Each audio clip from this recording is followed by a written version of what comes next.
Well, actually, it's not my speech. Some critics.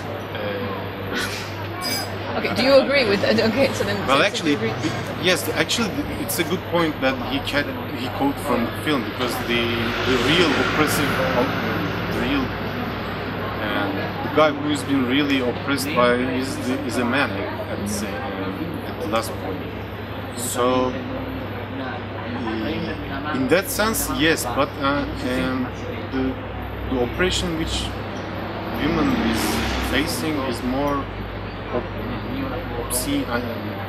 it's more clear than the man, because it's going underneath, and the woman is really physically oppressed and also psychologically at the same time, which is more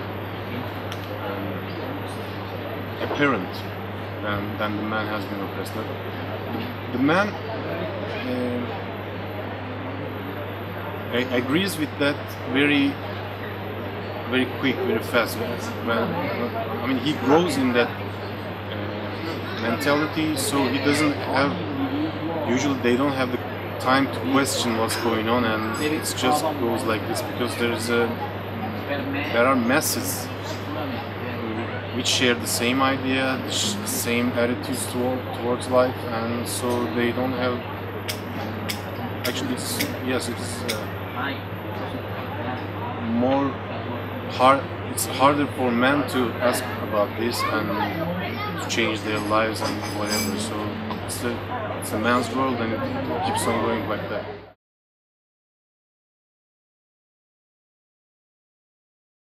I didn't want to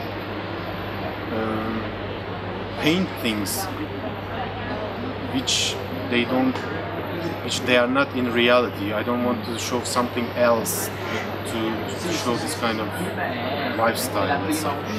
So I wanted to imitate the daily life situation, and so that's why I didn't want to paint, and I didn't want to do something extraordinary and something to tell this kind of story. So that's definitely was on purpose.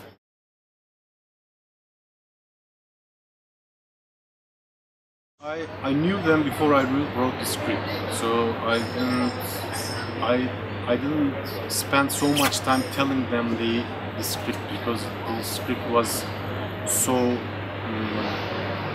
it was clear enough to understand what's going on. So as it was a simple story, so they didn't have so much questions, and as long as they knew me, they also understood what was in the what the script was telling. And we of course we rehearsed so much for Bartu, because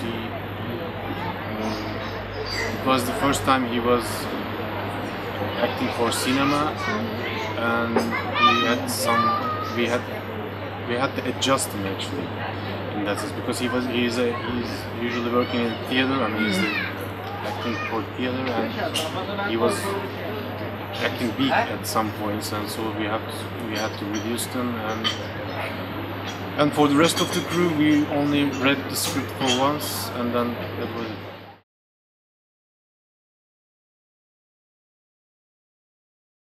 I think from outside it looks like that the Turkey is developing and is getting richer and wealthier every day. Well, that is true in some point, but this money is serving for some certain part of economical class in Turkey, and the rest is still suffering, and from unemployment, from that kind of social social malfunctions, that's whatever you call that. So and the racism, Turkey,